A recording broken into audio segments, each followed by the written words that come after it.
donde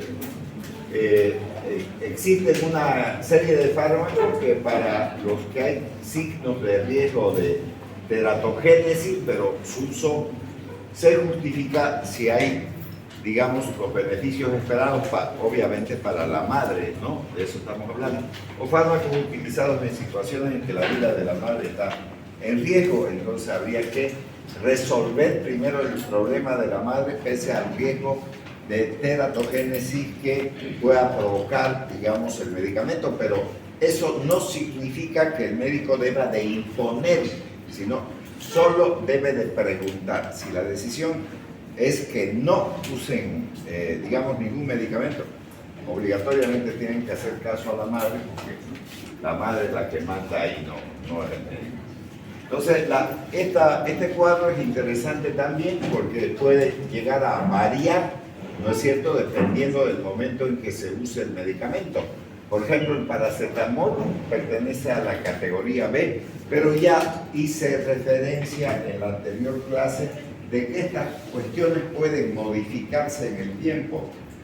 Ya les he dicho que nuevas investigaciones están mostrando que las madres, digamos, que están embarazadas y lógicamente están utilizando, señorita, si va a seguir hablando, pasa aquí al, señorita, le estoy diciendo a usted, si quiere hablar, venga aquí adelante y me sustituye y yo le escucho.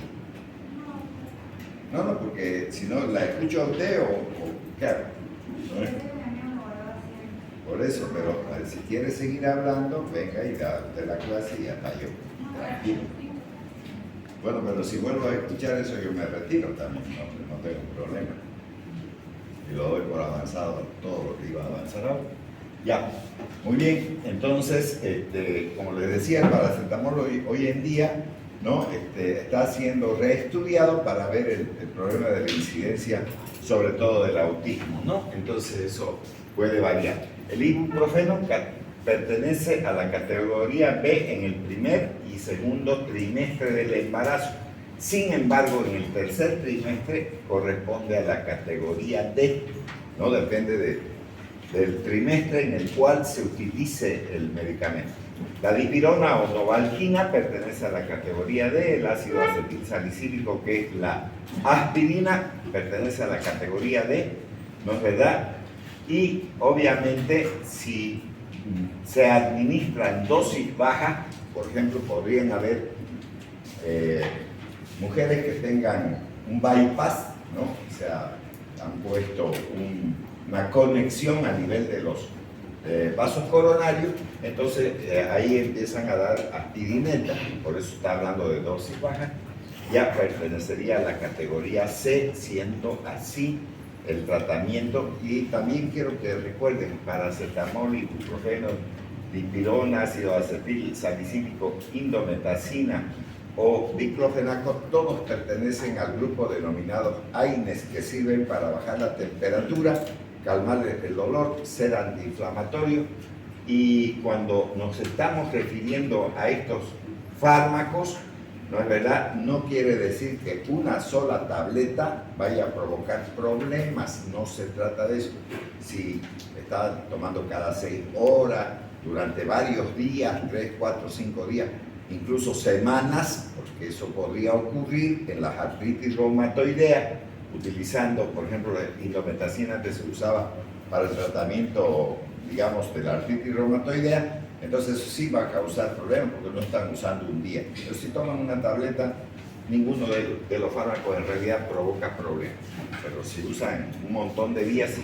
Bueno, la indometacina entonces puede pertenecer a la categoría C o D, sobre todo en el primero y segundo trimestre, y en el tercer trimestre entonces va a pertenecer a la categoría D. El diclofenaco, entonces, categoría B para el primero y segundo trimestre del embarazo, y en el tercer trimestre entonces corresponde a la categoría D, como ustedes pueden observar ahí en la diapositiva. Vuelvo a repetir, todos esos medicamentos sirven para controlar la fiebre. Sin embargo, ya la categoría X, todos los medicamentos que pertenecen a esta categoría X son los antineoplásicos y por lo tanto, como las células tumorales tienen mucho de parecido en la multiplicación a las células cancerígenas, entonces está confirmado de que van a provocar anomalías congénitas y por lo tanto están totalmente contraindicados la administración, digamos, durante el embarazo. Y recuerden que tampoco no van a usar una sola tabletita, usar, qué sé yo, durante varias semanas, ¿no? Para el tratamiento de los cánceres.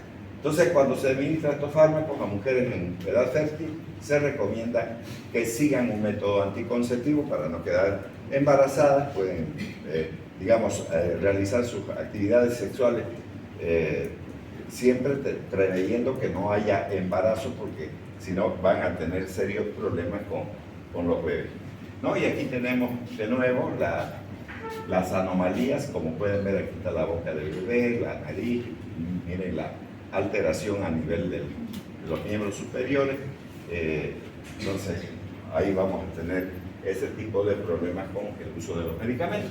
Y aquí, como pueden ver, son unas caritas, todas ellas, ¿no? Y nos indica en resumen lo que pasa con la clasificación de la FDA.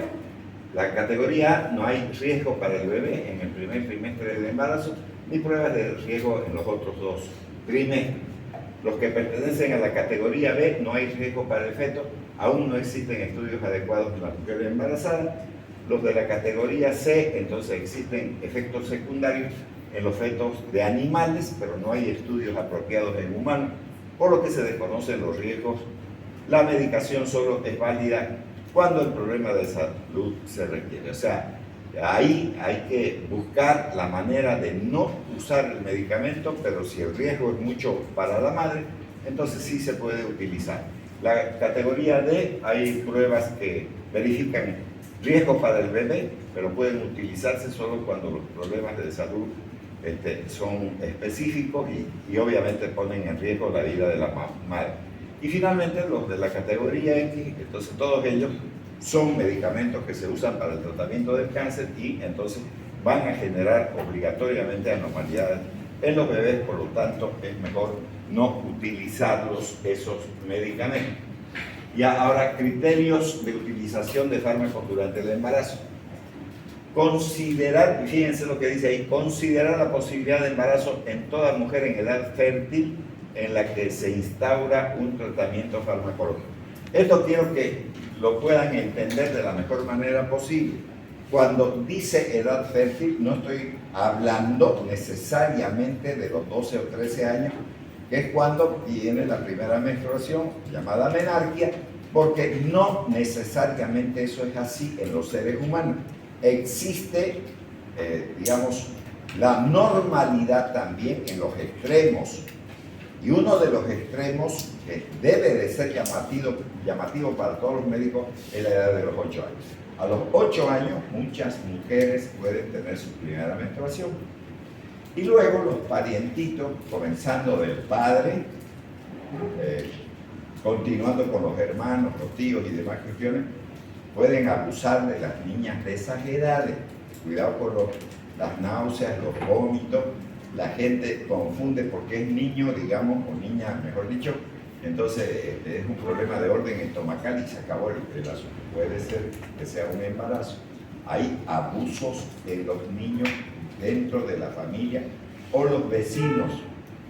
Entonces, recuerden que los violadores amenazan que si hablan, entonces morirán ellos y su mamá o cualquier pariente, entonces quedan calladitos y entonces esas náuseas y vómitos se pueden confundir con problemas de tipo intestinal y sin embargo ser un embarazo, obviamente producto de una violación. Entonces, desde esa edad hay que tener cuidado, no porque pertenezcan al grupo pediátrico y ya se acabó el riesgo porque tiene 8 años, no es así. Entonces siempre hay que estar pendiente de las hijas mujeres con respecto a esto.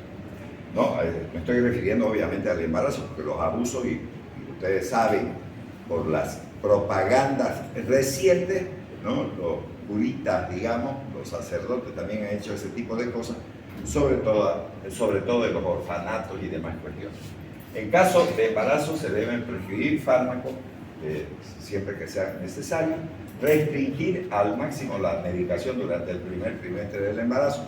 Eso significa que en la medida de que se pueda conversar con la madre para tratar de sobrellevar, digamos, el embarazo. Vuelvo a repetir, los vómitos es una sintomatología muy frecuente en las mujeres embarazadas por los cambios hormonales que sufren, pero lo ideal sería que no consuman medicamentos, porque ya hemos tenido a nivel mundial una experiencia muy fea los seres humanos con el uso de la talidomida como medicamento antinauseoso o antiemético, ¿no?, en las mujeres alemanas, sobre todo de una ciudad que se llama Leipzig, y donde nacieron niños con focomelia, es decir, con los brazos cortos, las piernas cortas, y obviamente que también muchas otras malformaciones que acabaron con la vida de ellos. Entonces, cuidado esto también. Y no se debe considerar ningún fármaco que dice ahí. No crean que porque toman una vitamina no puede provocar problemas durante el embarazo. Entonces, lo ideal es utilizar los medicamentos siempre y cuando sean necesarios. En la medida de que no haya una necesidad, ni siquiera las vitaminas deben de entrar como parte constitutiva del desarrollo de la vida intrauterina, ¿no?, en las mujeres embarazadas, que obviamente deben de evitar los medicamentos. Ahora, criterios de utilización del embarazo. Durante el embarazo, luchar contra la automedicación. Esa es otra cosa también que habrá que tener en cuenta. Recuerden que muchas mujeres embarazadas pueden entrar a una farmacia y entonces comprar el medicamento para ellas. Y entonces, ¿qué debe hacer el farmacéutico? Preguntarle para quién está destinado eso, y si es para ella, mucho más aún deben de pedirle receta, porque no pueden vender bajo ningún motivo, ¿no?, si no existe una receta que esté respaldada por el control que debería de llevar el médico con respecto a los medicamentos que vaya a tomar la mujer embarazada. Pero a veces no ocurre eso, entran a la farmacia, piden el medicamento que les parece, y entonces empiezan a aparecer los problemas. Entonces, eso también es importante tener siempre presente. Elegir los fármacos mejor conocidos y de bajo riesgo, y evitar aquellos de reciente comercialización, aunque muchas veces se han utilizado estos medicamentos, sobre todo en el SIDA, ¿no es verdad?, para evitar que incluso el niño nazca con esos problemas. Y entonces, obviamente que hay medicamentos que pueden llegar a provocar problemas dentro de los medicamentos para el tratamiento del SIDA. Evitar los preparados con múltiples principios activos. Generalmente los antigripales, por ejemplo, Taxin caliente, después, bueno, diversos de estos preparados que vienen en sobre, tienen varios componentes y puede no llegarse a determinar cuál es el que puede llegar a provocar problemas. O sea, tienen fetilefrina, tienen aspirina, tienen cafeína, tienen un montón de medicamentos dentro del mismo sobre, y entonces es difícil llegar a distinguir cuál de ellos está generando ese tipo de problema. Por eso, y además puede incluso generar potenciación de esos efectos teratogénicos.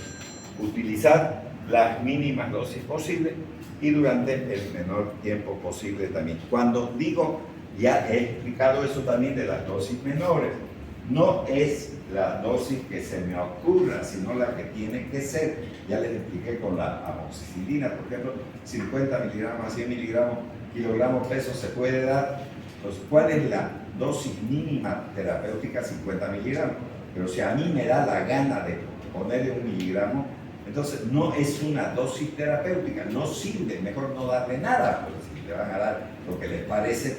Entonces está hablando de las dosis mínimas terapéuticas. Esa palabra es muy importante asociarla, porque estamos hablando de la dosis que va a ser efectiva para resolver la enfermedad. Porque si es lo que a mí me parece, entonces no está nada bien. Me parece 1 miligramo muy bajo, y eso no le... Pero tiene un efecto terapéutico ese miligramo. Si no lo tiene, entonces no sirve de nada. Entonces, ¿para qué le van a dar? Mejor no darle nada. Entonces, ¿no es verdad? Entonces, de eso estamos hablando. Ya, considerar los cambios fisiológicos que se producen en la madre y que puedan influir también en la farmacocinética. Ya hemos hablado de esos cambios que tienen las madres. O sea, almacenan mayor cantidad de agua, de grasa, y los cambios en el envejecimiento a nivel del intestino, bueno, todas esas cosas que hemos visto desde un principio. ¿No? Tener en cuenta que las características farmacocinéticas y farmacodinámicas de la madre no tienen por qué coincidir con las del feto también. Cuando sea posible retrasar el inicio del tratamiento evitando el periodo de máximo riesgo, también hay que hacerlo. A ver, para que lo podamos entender también en este sentido, si yo tengo una mujer que tiene ya 8 meses o más de 8 meses de embarazo, aún teniendo 8 meses, y presenta tuberculosis, ¿puedo madurarlo al feto antes de sacarlo? Y lo ideal sería esperar 1 o 2 semanas hasta que madure, y entonces se le hace la cirugía, porque con 1 semana más, o semana y media, o incluso 2, no se va a morir esa mujer. Entonces se puede esperar la maduración, se saca al niño, y entonces se inicia el tratamiento. Por eso está diciendo ahí, en la medida que se pueda retrasar el nacimiento del niño, que deje de ser un prematuro, entonces se puede recién iniciar el tratamiento. En ese ejemplo está lo más claro que se puede. Bueno, cuando sea posible retrasar, eso hemos visto, ahorita evitando entonces el riesgo de los medicamentos, porque si le ponen, por ejemplo, streptomicina a una mujer embarazada, entonces puede afectar el nervio auditivo, y al afectar el nervio auditivo, entonces van a ser sordos, y aquel que nace sordo obligatoriamente es mudo, porque si no escucha las palabras, ¿cómo creen que puede pronunciar ella? En cambio, la persona que siendo sorda habla, ese no fue sordo de nacimiento, él aprendió, y una vez que aprendió, obviamente el cerebro ya tiene el concepto de ese idioma, y por lo tanto no va a tener ningún inconveniente de seguir hablando. El problema es aquel que nace sordo, ese siempre va a ser mudo, o sea, por lo tanto es sordo mudo, ya está, eso va a ocurrir.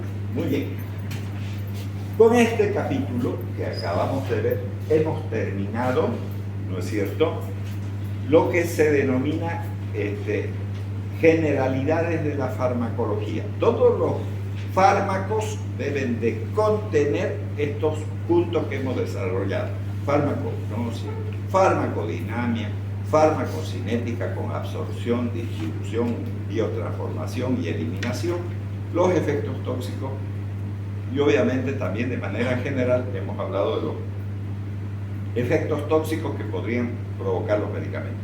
A partir de ahora ya nos vamos a meter a la farmacología especial, y al meternos a la farmacología especial vamos a comenzar con los fármacos que tienen que ver con el sistema nervioso. Y obviamente, al igual que en otras asignaturas en la farmacología, igualito se divide el sistema nervioso. Que quede claro que hay sistema nervioso autónomo, sistema nervioso periférico y sistema nervioso central. Vamos a empezar con el sistema nervioso autónomo. Y cuando empezamos con el sistema nervioso autónomo, entonces nos estamos refiriendo sobre todo a 2 neurotransmisores que son importantes, porque la farmacología está centrada en los neurotransmisores. ¿Cuáles son esos neurotransmisores? Sin lugar a dudas, primero la adrenalina, que pertenece al sistema nervioso simpático, y la acetilcolina, que pertenece tanto al simpático como al parasimpático, dependiendo del lugar donde se encuentre la secreción. Y fíjense que estoy hablando de la acetilcolina, que pertenece al simpático y al parasimpático. No es exclusiva la acetilcolina del parasimpático. La gente dice, bueno, simpático adrenalina, parasimpático, digamos, acetilcolina. No es así. Entonces, depende del lugar de secreción. Si son preganglionares o postganglionares, habrá un cambio importante, sobre todo en el sistema nervioso autónomo simpático. Eso que también quede claro, no es que sea exclusiva la acetilcolina del parasimpático. Bueno, eso es lo que vamos a ver enseguida, y nos vamos a meter al sistema nervioso autónomo. Ya ustedes tienen en la pantalla, ¿no es cierto?, de la pared, ¿no?, sobre la adrenalina. Muy bien, vamos a comenzar con eso. Esto que están viendo ahí, ¿no?, es lo que va a ocurrir el sábado. sábado, ¿no? Los corazones de ustedes van a estar así. ¿Por qué? Porque van a estar nerviosos y van a decir, ojalá que Dios lo ilumine y haga el examen, digamos, fácil. Bueno, no sé qué será fácil, porque al final de cuentas, si no estudio nada, entonces no hay nada fácil, digamos, ¿no? Pero si estudio, sí, bueno, ya está. Entonces, esto de aquí que ustedes están viendo, ¿no? Es producido por la adrenalina. Cuando alguien está con una elevada adrenalina, entonces está con su corazoncito que se le sale del tórax, ¿no? Y eso es lo que va a ocurrir, no que vayan a creer que me divierte eso, pero de todas maneras es bueno que lo vean. Y entonces, ¿quién produce esto? Es la glándula suprarrenal. Eso es lo que produce. Porque la glándula suprarrenal tiene una médula, ¿no? Cuya función importante es secretar adrenalina, noradrenalina. Ya está. Tal es así que un tumor que se denomina feocromocitoma, ¿no? Que es un tumor de la médula suprarrenal, genera una gran cantidad de secreción de adrenalina y que se puede hacer un diagnóstico rápido pidiendo un examen de orina y la dosificación de ácido vanilmandélico que va a salir en ingentes cantidades a nivel de la orina y entonces ya uno puede decir, bueno, este sujeto tiene entonces feocromocitoma. Luego, al margen de los síntomas como la hipertensión arterial y todo ese tipo de cosas. Entonces, la médula suprarrenal es secretora de la adrenalina. Y el otro elemento que quiero que tengamos claro, que la adrenalina también recibe otro nombre, que es la epinefrina. En las farmacias pueden conseguir a la adrenalina con nombre de epinefrina, es exactamente lo mismo, no son medicamentos diferentes, es la misma historieta, así que no estén buscando cosas raras. Bueno, entonces origen de la adrenalina, ahí tenemos la adrenalina también llamada epinefrina, y aquí está claro, es una hormona vasoactiva, o sea que actúa principalmente a nivel de los vasos sanguíneos, elevando la presión arterial por su acción alfa-adrenérgica sobre todo, ¿no? Y en situaciones de alerta como ocurre en el examen del sábado por las glándulas suprarrenales, ahí está clarito, ¿no? ¿Y en qué parte de las glándulas suprarrenales? Les vuelvo a repetir, en la médula, porque la corteza tiene otras hormonas, ¿no? Que secretan sobre todo los glucocorticoides, los mineralocorticoides y los androesteroides, son digamos, las hormonas secretadas por la corteza suprarrenal. Entonces ahí está. Y esto que estoy dibujando aquí, voy a pedirle al compañero allá que por favor nos encienda la luz para que podamos ver esto de la pizarra, porque voy a trabajar con las dos cosas para que podamos entender y voy a puntualizar lo que deben de aprender y que se les grabe de verdad. Bueno, vamos a comenzar con este aminoácido tirosina. Esa tirosina, ¿no es verdad? Que es un aminoácido que va a formar la adrenalina, necesita de una enzima llamada tirosina hidroxilasa, y aquí está. Entonces, esta tirosina necesita obligatoriamente, ¿no?, de esta enzima llamada tirosina hidroxilasa para convertir, ¿no es verdad?, la tirosina en L-Dopa, como pueden ver aquí, ¿no? Entonces convierte la tirosina en hidroxifenilalanina, también conocida con el nombre de L-Dopa. Entonces, vamos a puntualizar primero este término, porque vamos a ver esta L-Dopa, que es muy importante en una enfermedad que se llama Parkinson, ¿no? Entonces, la enfermedad de Parkinson, que es una enfermedad relacionada con la vía motora extrapiramidal, es un extrapiramidalismo, y que además tiene mucho que ver con la degeneración de la sustancia negra que pertenece, si ustedes quieren, desde el punto de vista anatómico, ¿no?, a los denominados ganglios basales del sistema nervioso central. Entonces, una degeneración de la sustancia negra, y la sustancia negra secreta en realidad la dopamina, pero un precursor de la dopamina es la L-Dopa. Entonces, fíjense que a partir de la tirosina, mediante la enzima tirosina hidroxilasa, se forma la L-dopa que ustedes tienen aquí. Luego, esta L-dopa, por otra enzima que se llama L-aromático aminoácido de carboxilasa, cuya sigla es LAC, esto remárquenlo, tiene mucho más que ver con esta enfermedad llamada de Parkinson. De nuevo, vuelvo a repetir, la enzima se llama L-aromático aminoácido de carboxilasa y que va a transformar la L-dopa en dopamina, y aquí tienen la dopamina. Ahí puede quedar todo, dependiendo del lugar del sistema nervioso central. Y vuelvo a repetir que esa dopamina es abundante en la sustancia negra de la vía extrapiramidal en los ganglios basales. Por lo tanto, la alteración de eso va a provocar la enfermedad de Parkinson, que son esas personas, ¿no es cierto?, que caminan así e incluso se balancean para poder caminar, y entonces empiezan a caminar de esa manera, y que es mucho más frecuente en las personas de edad. Cuando eso ocurre, cuando alguien tiene 70, 80 años, ya está, digamos, hay que dejarlo que evolucione, digamos, la enfermedad, porque no hay mucho que hacer, porque también va a tener bastante corta vida y nadie se va a poner a llorar por una persona de esas edades, digamos, ¿no? Entonces, pero cuando ocurre esto a los 40 o 50 años, da mucha pena, porque es una persona que puede producir muchas cosas todavía en esa edad. Bueno, entonces ya estamos con la dopamina. Y la dopamina, entonces, es un neurotransmisor. Y aquí me voy a permitir decir lo siguiente: esta dopamina, si esta fuese una neurona dopaminérgica, entonces esta dopamina va a tener su propio receptor. Por ejemplo, los receptores dopaminérgicos 1, los receptores dopaminérgicos 2, los receptores dopaminérgicos 3, los receptores dopaminérgicos 4 y los receptores dopaminérgicos 5.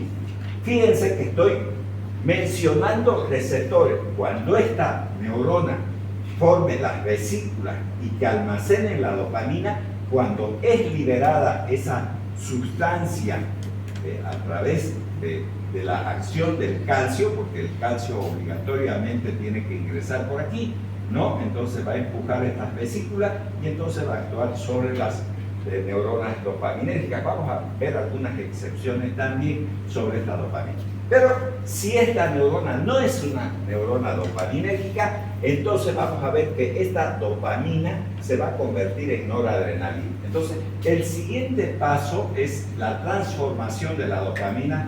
No ocurre en todas las neuronas, vuelvo a repetir, pueden quedarse como dopaminérgicas o seguir su curso en la biotransformación de la dopamina a noradrenalina, ¿no? Y entonces esa noradrenalina se forma a partir de una enzima que se llama dopamina beta hidroxilasa. Entonces aquí va a actuar esa enzima que va a transformar la dopamina en noradrenalina. Ahí vamos a poner, que es, como dice aquí, se llama dopamina beta hidroxilasa. Entonces vuelven a copiar lo que existe aquí arriba como nombre, dopamina, de nuevo, ahora beta hidroxilasa. Entonces ella va a transformar la dopamina en noradrenalina. Y esta noradrenalina puede quedar ahí y ser una neurona noradrenérgica. Entonces se va a almacenar en las vesículas y se va a liberar. Pero esta noradrenalina tiene dos características importantes. La primera es que va a tener acciones importantes sobre los receptores alfa. Aquí voy a poner alfa. Y sobre los receptores beta. Entonces, sobre los receptores alfa, son dos los tipos de receptores alfa. Son los alfa 1 y los alfa 2. Entonces, eso conforma eso. Eso puede hacer la adrenalina. Y también la noradrenalina. Pero también pueden ser beta 1, beta 2 y beta 3. Entonces, hay 3 betas y 2 alfa. Ahora, yo quiero preguntarme, ¿dónde tiene más acción la noradrenalina? Sobre los receptores alfa tiene mucho más acción que sobre los beta. Y entonces diremos que el 75% de la acción de la noradrenalina es, digamos, centrada en los receptores alfa. Sin embargo, con los beta solamente el 25%, o sea, tiene menor actividad. Bueno, pero si no fuese una neurona noradrenérgica y fuese una neurona adrenérgica, o sea, aparece la adrenalina aquí. Bueno, entonces quiere decir que esta noradrenalina va a transformarse por una feniletanolamida aminometiltransferasa, que es una enzima que va a transformar la noradrenalina en adrenalina. Y esta adrenalina igual tiene dos características, que actúa sobre los receptores alfa por un lado y los receptores beta por el otro. O sea, hasta ahí parece ser igual que la noradrenalina, que la adrenalina. Y obviamente de los receptores alfa también de nuevo existen los receptores alfa 1 y los receptores alfa 2. Sin embargo, de los beta existe beta 1, beta 2 y beta 3. Y entonces la pregunta del millón es la siguiente: ¿qué cantidad de acción tiene la adrenalina con respecto a los receptores alfa y los beta? El 50% de la acción de la adrenalina es sobre los receptores alfa y el 50% es sobre los receptores beta. Entonces, hay una diferencia entre la noradrenalina y la adrenalina en términos de la acción sobre los receptores. Fíjense que no son iguales porque aquí tenemos dopaminérgicos y aquí tenemos alfa adrenérgicos y beta adrenérgicos. Sin embargo, la dopamina que pertenece es una hormona, si se quiere, adrenérgica igual, ¿no? Pero tiene receptores diferentes, no son iguales. Y eso hay que tener en cuenta, sobre todo cuando se va a realizar los tratamientos de las diferentes patologías que vamos a ver a futuro. Por ejemplo, hace un momento he estado hablando sobre el feocromocitoma, y entonces el feocromocitoma es un tumor de la médula suprarrenal, cuya acción más importante es de la noradrenalina. Y la noradrenalina, recuerden que tiene una mayor acción alfa-adrenérgica, por lo tanto, el feocromocitoma, que es un tumor, ¿no?, de la médula suprarrenal, genera hipertensión arterial, pero por la acción alfa-adrenérgica de la noradrenalina, no es la adrenalina en sí. Pero bueno, ahí está. Entonces, este mecanismo hay que tenerlo claro, porque este es el mecanismo de acción. Recuerden que hemos hecho una diferencia entre los efectos y el mecanismo de acción. Siempre, desde el principio, hemos estado hablando que una cosa es el mecanismo de acción y otra es el efecto que produzca la sustancia medicamentosa. Bueno, ahora, que quede claro, en el comercio van a encontrar dopamina, hay adrenalina o epinefrina, no más que noradrenalina. En realidad la adrenalina es la que se vende o se vende en el comercio. Entonces eso para que también tengamos clara la cosa. Bueno, aquí tienen de nuevo todo, aquí tienen el aminoácido tirosina, ¿no?, las diferentes enzimas, la tirosina hidroxilasa, como pueden observar, con sus estructuras químicas, para terminar en la epinefrina, como pueden ver aquí. Aquí dice norepinefrina, que es la noradrenalina, y aquí dice epinefrina, que es la adrenalina, como pueden observar ustedes. Exactamente lo mismo, y vamos a ver también otra similitud en la siguiente, digamos, diapositiva. Ahora, miren ustedes que si estamos metidos en la farmacognosia, entonces obligatoriamente tenemos que conocer la estructura química de la adrenalina. Entonces posee un grupo aromático, 3,4-dihidroxifenilo alfa metil-aminometilbencílico, y aquí tenemos esa estructura de la epinefrina, como pueden observar, digamos, en la diapositiva. Por lo tanto, estamos refiriéndonos desde el punto de vista químico a la farmacognosia, y recuerden que es una hormona de origen natural, porque todos los seres humanos tenemos eso. Recuerden que hemos hablado también sobre receptores, y entonces debemos de recordar, y recuerden ustedes que existen 4 tipos de receptores, que además es parte constitutiva del examen del día sábado, los receptores. Entonces están los receptores de canales iónicos, activados por ligando y activados por voltaje. Número 2, receptores metabotrópicos activados por proteína G, y hay varios tipos de proteína G, por ejemplo la GS, la GI, la GQ, la GO, la GOLF, para mencionar algunos receptores metabotrópicos.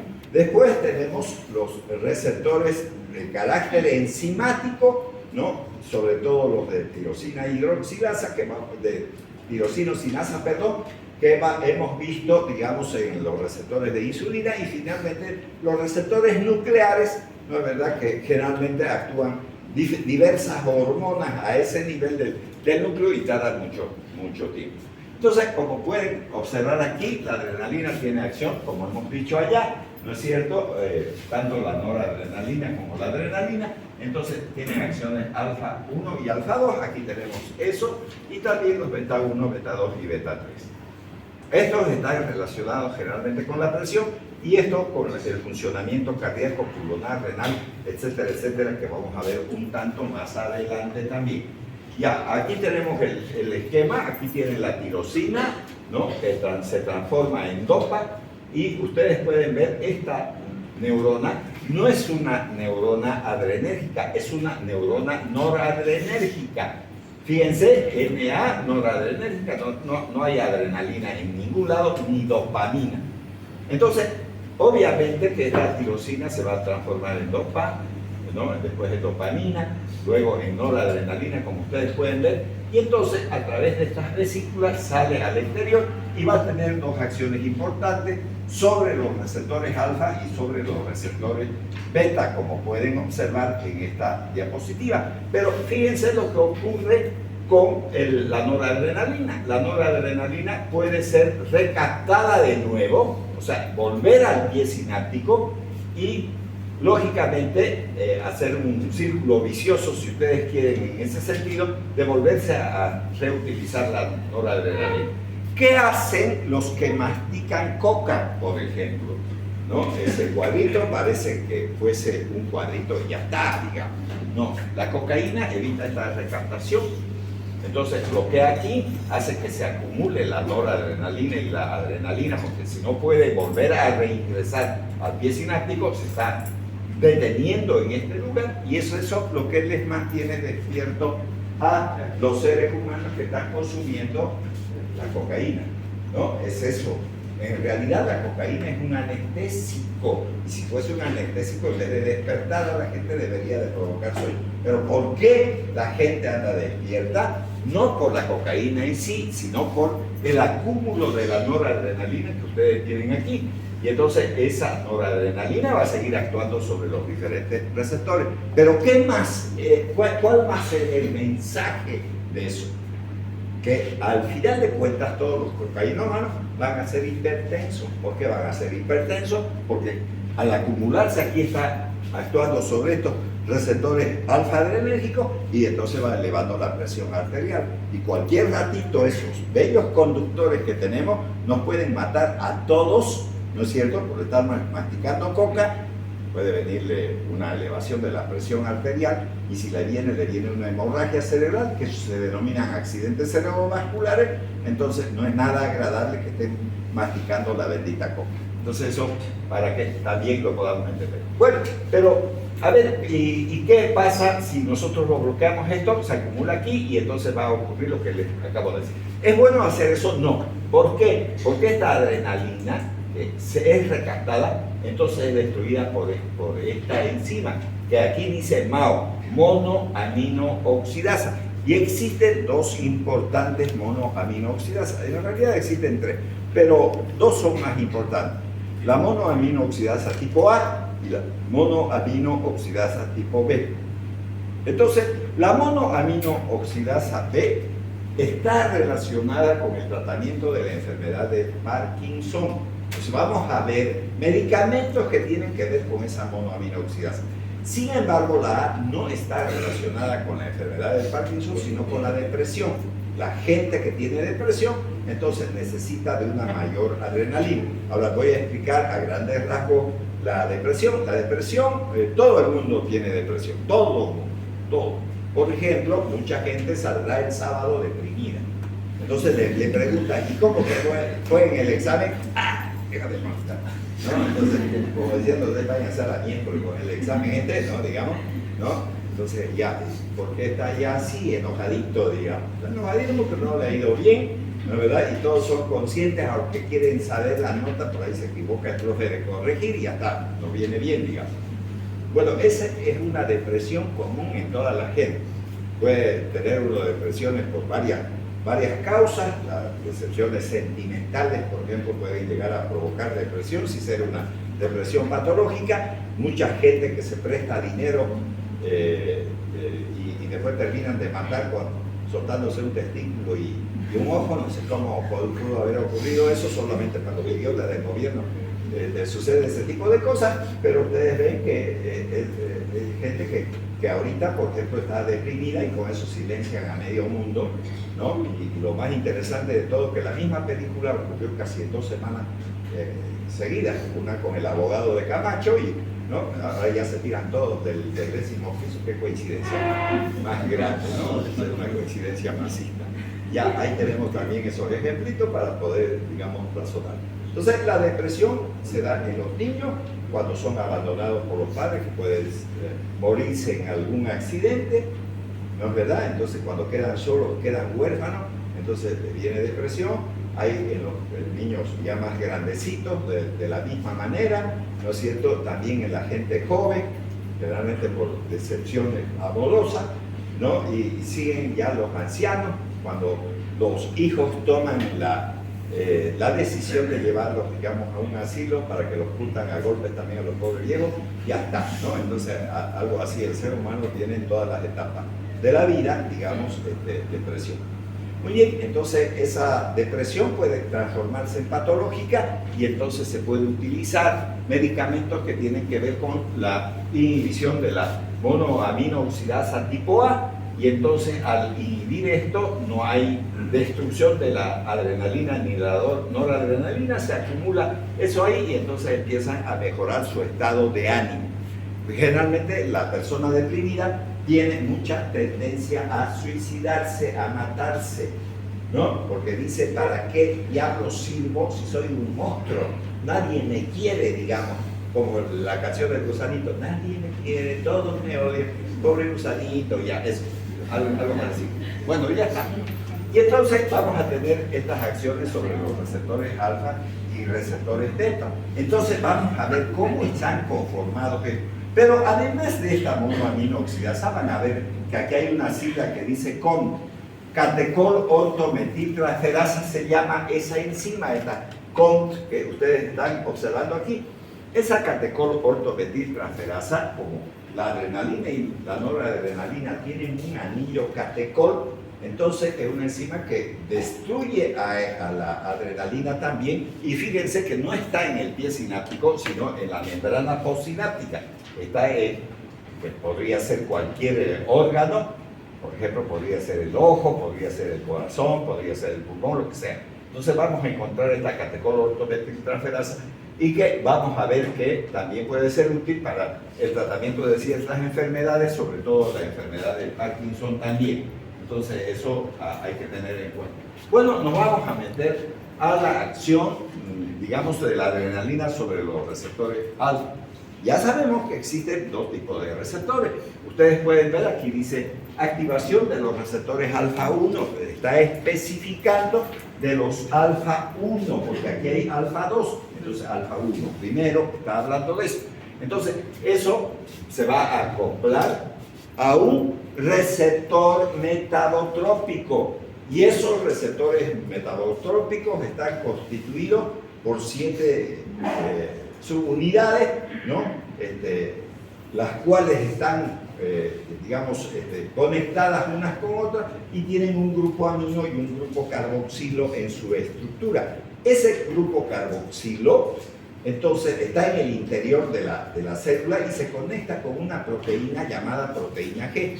Esa proteína G tiene 3 subunidades, alfa, beta y gamma, ¿no? Y entonces la hormona se va a unir al grupo amino, y entonces, ¿de qué tipo de receptor? De los receptores GQ. Miren, aquí dice GQ, ¿no? Está asociado al sistema de fosfolipasa C, y entonces provoca la formación de 2 moduladores o también se llaman segundos mensajeros, porque el primer mensajero no deja de ser la adrenalina y el segundo entonces es el inositol trifosfato, IP3, como ven, o el diacilglicerol, cuya sigla es el DAC. Y entonces así se genera la respuesta molecular por el aumento de la movilización del calcio intracelular y por lo tanto se genera la acción por medio de la adrenalina. Sin embargo, la misma adrenalina, actuando sobre los receptores alfa-2 adrenérgicos, ¿no?, actúa asociado a una proteína GI. ¿Qué significa GI?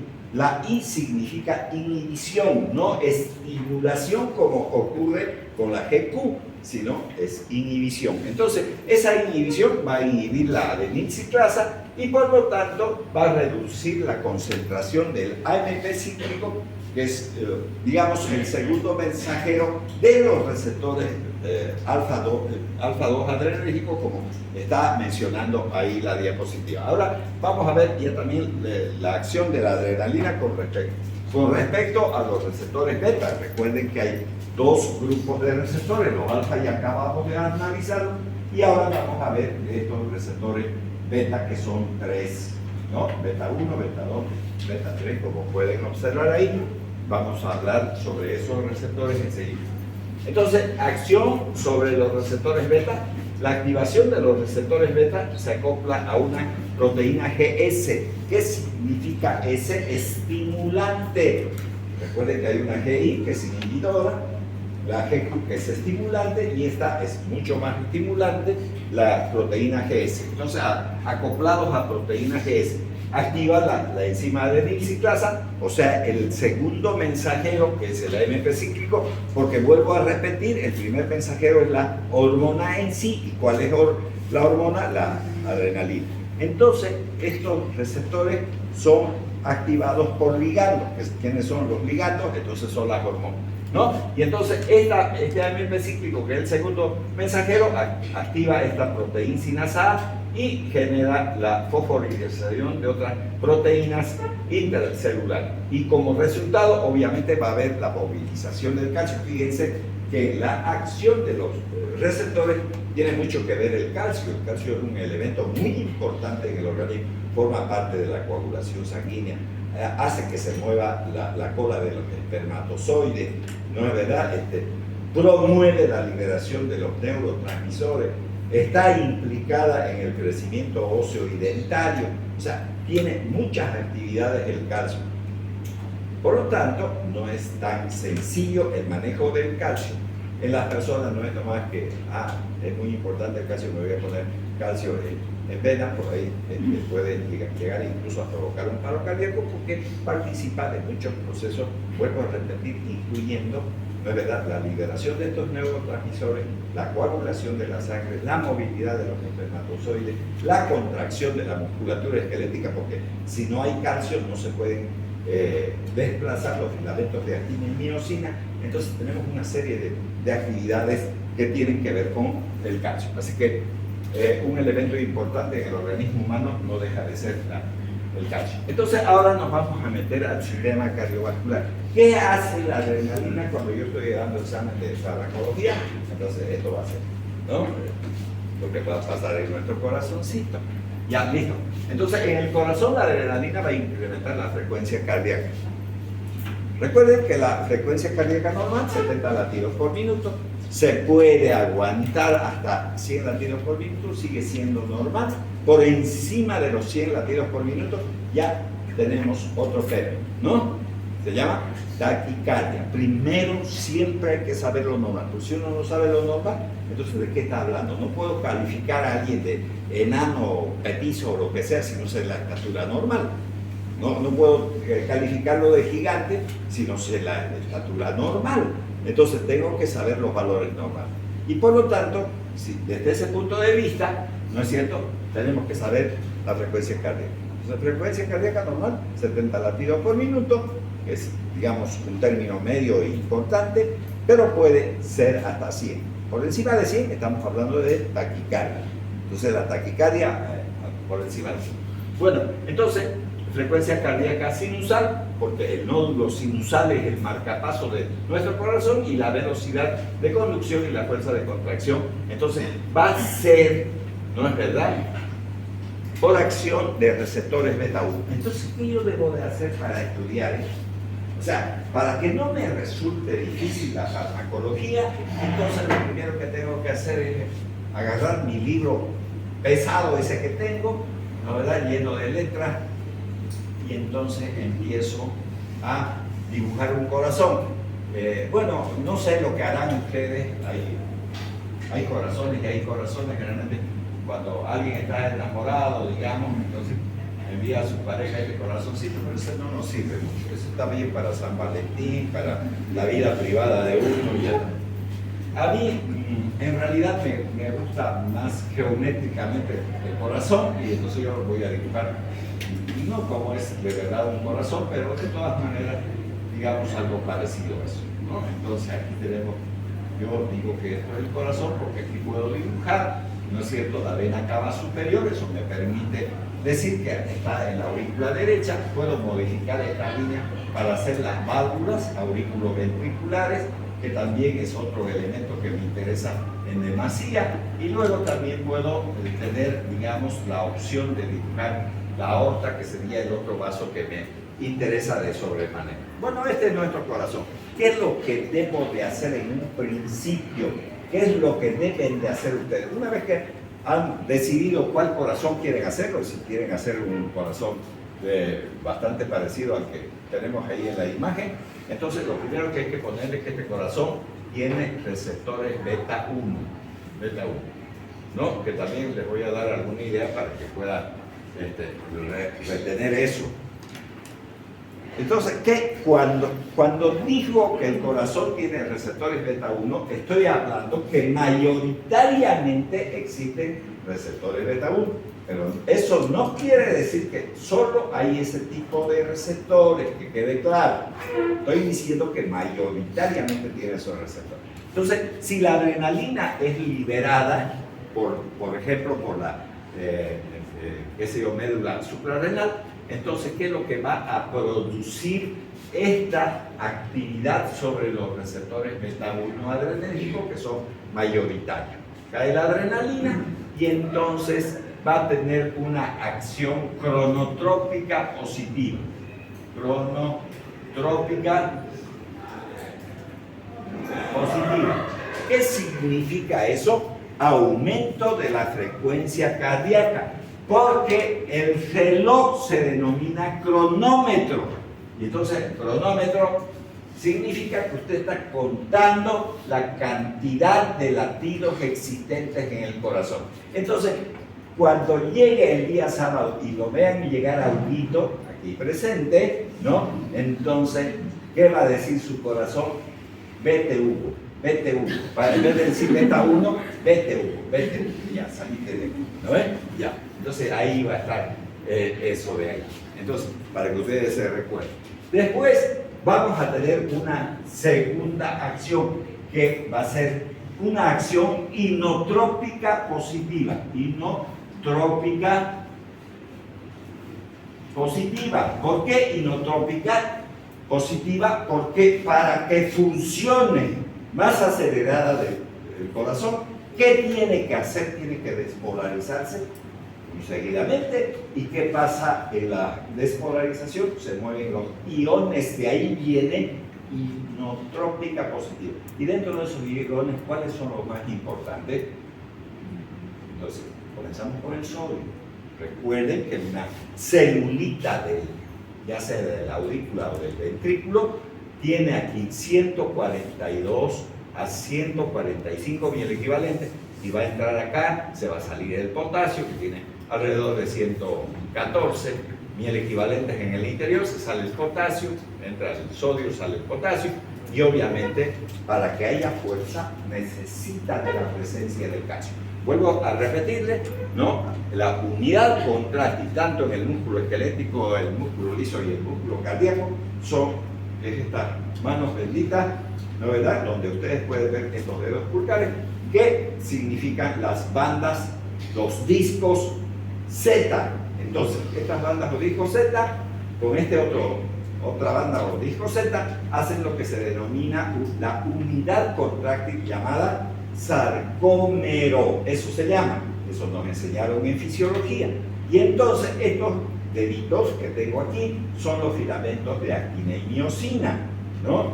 Entonces esos filamentos de actina y miosina, recuerden que los de miosina tienen unos brazos y unas cabezas, y esas cabezas hacen que se muevan los filamentos de actina por la presencia del calcio. Entonces, el calcio se mete aquí como si fuese una cremallera y entonces permite el desplazamiento de esos filamentos, y entonces que se acorta la sarcómera en el proceso de la sístole. Y recuerden que el corazón no funciona, digamos, al unísono, no funciona sístole, aurícula y ventrículo, no.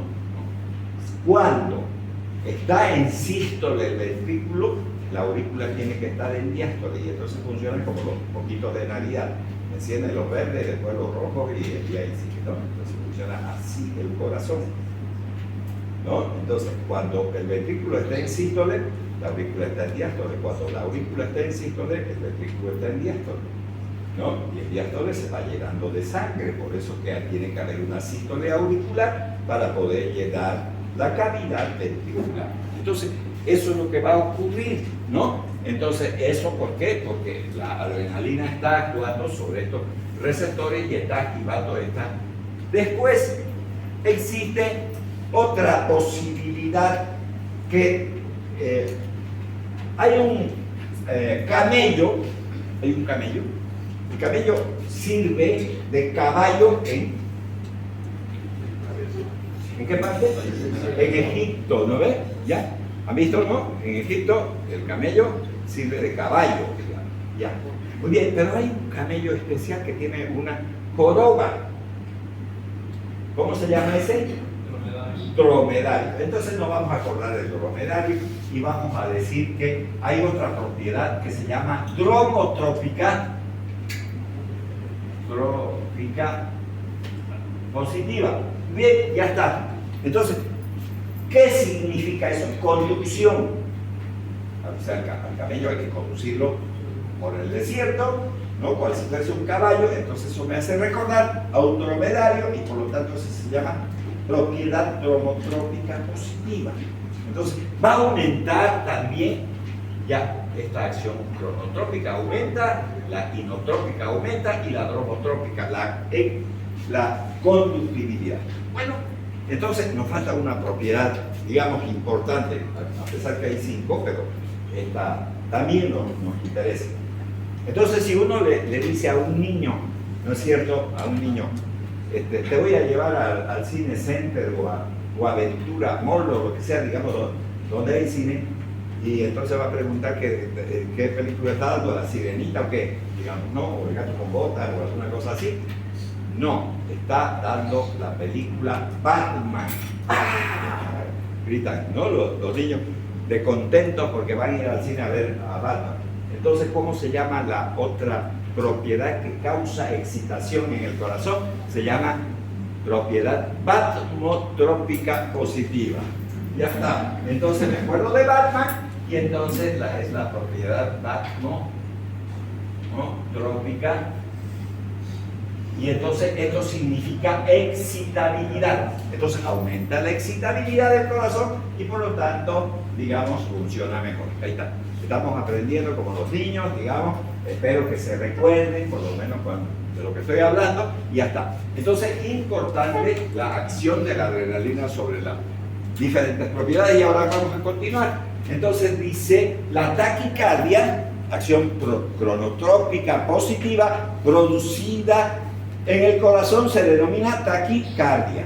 Entonces, cuando yo hablo de la taquicardia, no estoy hablando de 100 latidos por minuto, estoy hablando de más de 100 latidos por minuto, porque hasta 100 estaba normal.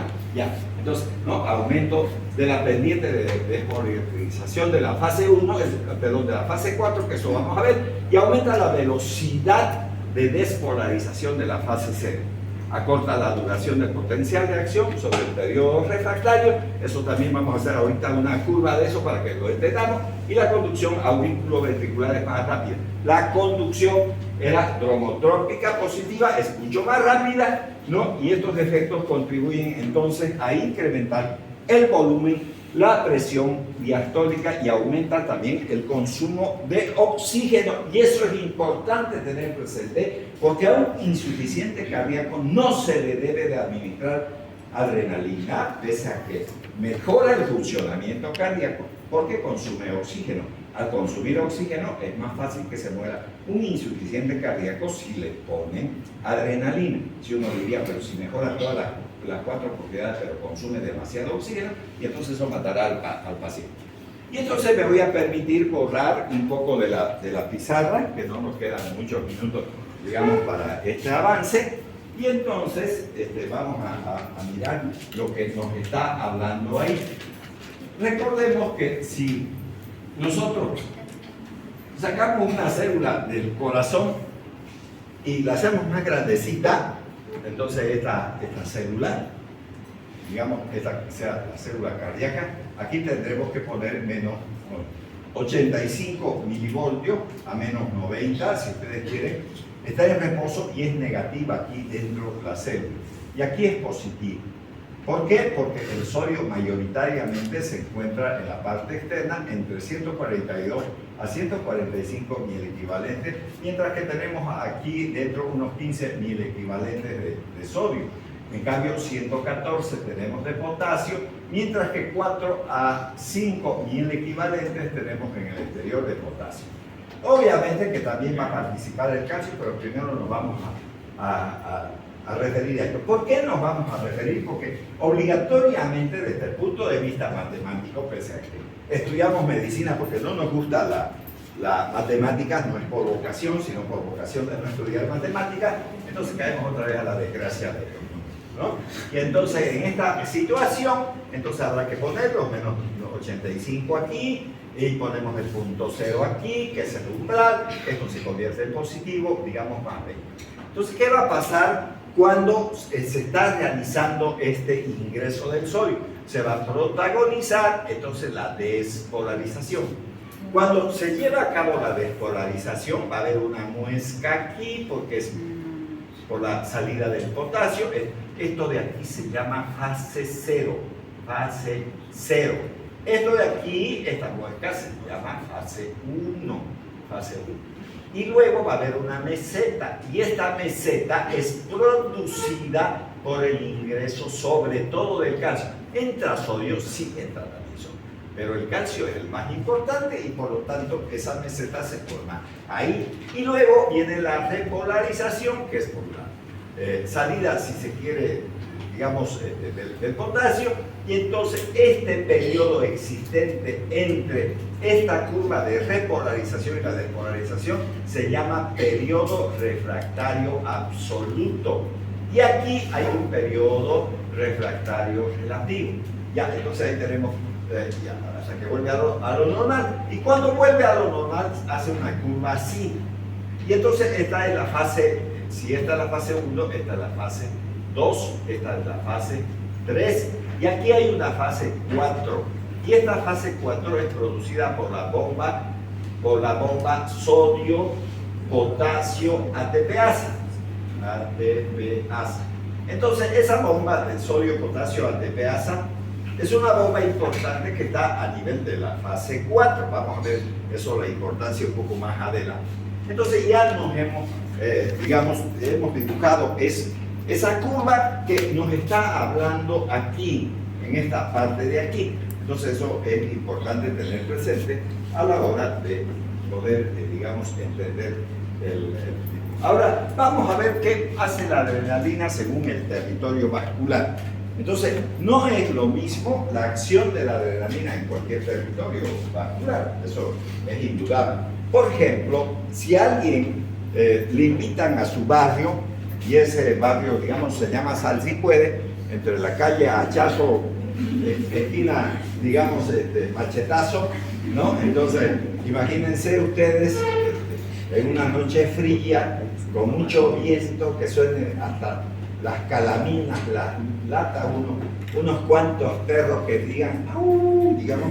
Entonces, ya, ¿qué pasaría cuando lo vemos a ese sujeto todo pálido, ¿no? asustado porque obviamente está en un lugar desconocido y dice, ¿para qué habré venido yo, señor, aquí? Cualquier cosa me puede, digamos, ocurrir. Entonces, ¿por qué se pone pálido? Porque la adrenalina que está siendo secretada por el miedo que tiene, entonces le deja una palidez de toda la piel. Entonces, ¿por qué se produce esa palidez? Por la vasoconstricción. Sin embargo, en los vasos sanguíneos de los músculos se produce vasodilatación. ¿Para qué ocurriría eso? Porque yo voy a salir corriendo, ¿no? Como alma que lleva el diablo, digamos, ya, ¿no? A toda mecha, y entonces esa vasodilatación es importante porque si no, no se moverían los músculos. Y entonces eso es lo que vamos a ver aquí. Miren ustedes qué pasa a nivel de la piel, vasoconstricción, por eso es la palidez. Vasoconstricción no deja pasar sangre, ¿no? Aumenta la presión, obviamente, a nivel de todo el organismo porque está cerrándose los vasos y a algún lugar tiene que irse la sangre. Esa es la palidez. No, si se trata de la glucosa bucal, todo ese tipo, puede haber vasoconstricción por efecto alfa, pero también puede haber vasodilatación por efecto beta. Sobre el músculo esquelético, fíjense, vasodilatación, porque si no se dilatan los vasos sanguíneos del músculo, ¿cómo va a correr? Si necesita del oxígeno y de la glucosa que lleva la sangre, tiene que haber vasodilatación para irrigar de mejor manera la musculatura esquelética. Entonces ahí tenemos, ¿no? Entonces, como consecuencia del aumento del flujo sanguíneo, reduce la presión diastólica, ocasionando, digamos, la taquicardia. ¿Qué pasa a nivel del territorio esplásmico, o sea, de la parte del abdomen? Vasoconstricción por efecto alfa 1, a nivel pulmonar y cerebral, escasa acción vasoconstrictora, porque si hubiese una intensa acción vasoconstrictora a nivel del cerebro, ¿qué ocurriría? Un desmayo. Un desmayo. ¿Por qué? Porque no hay flujo sanguíneo a ese nivel y por lo tanto no hay oxigenación a nivel de, o sea, cuando es mucha emoción la gente se desmaya también. Cuando están metiendo un cadáver digamos al nicho, empiezan a llorar, ¿no? Se desmayan. Varias personas, digamos, las desmayaditas espectaculares, y es por la vasoconstricción. Y a nivel renal, entonces va a haber también una vasoconstricción. Entonces, ustedes pueden ver que hay diferentes actividades sobre eso. Muy bien. Hoy terminamos con este punto porque ya va a ser hora de que nos vamos. Entonces, vamos desmantelando. Ya la próxima clase comenzamos. Recuerden que el día de mañana, por lo menos en la universidad, no va a haber actividad, salvo que algún docente le haya dicho que un héroe, vamos a decir, ¿cierto?